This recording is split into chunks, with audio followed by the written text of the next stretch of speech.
మీ నోట మీరు ఒక చిన్న పాట పాడుతారు కదండి, మీకు సంగీతం మీద మంచి అవగాహన ఉంది. అయ్యో థ్యాంక్ యూ అండి.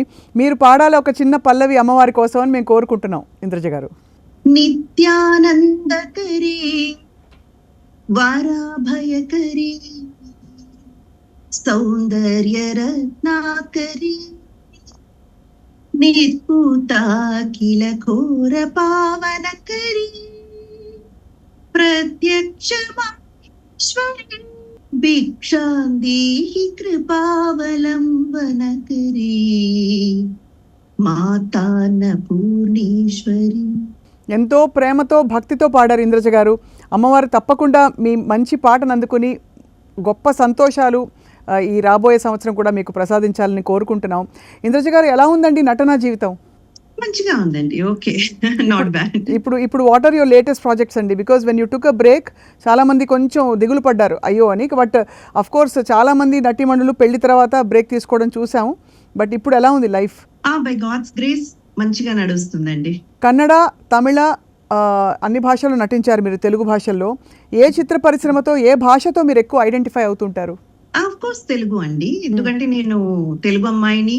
నాకు తెలుగులోనే నేను ఇంకా ఎక్కువగా హీరోయిన్ గా కానీ, లేకపోతే ఇప్పుడు చేస్తున్న వర్క్స్ క్యారెక్టర్ ఆర్టిస్ట్ గా లేదా షోస్ ఏదైనా కానీ తెలుగులోనే ఎక్కువ.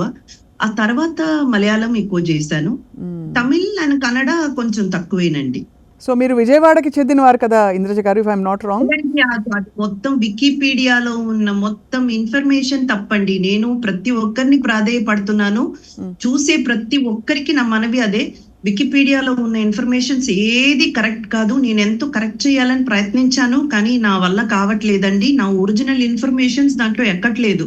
ఎవరో ఏదో తప్పుగా పెట్టేశారు. విజయవాడలో పుట్టానంట, నా బర్త్ ఇయర్ తప్పు, నా బర్త్ డే తప్పు.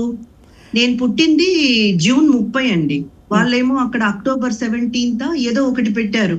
నాకేం అర్థం కావట్లేదు, అది ఎలా మార్చాలో కూడా అర్థం కావట్లేదండి. సో అయితే ఎక్కడ పుట్టారు ఇంద్రజ గారు మీరు? ఏది మీ ప్రాపర్? చెన్నై.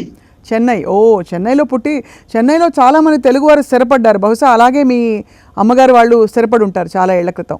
అంటే నాన్న ఇక్కడ ఎన్ఫీల్డ్ ఇండియాలో వర్క్ చేసేవాళ్ళండి.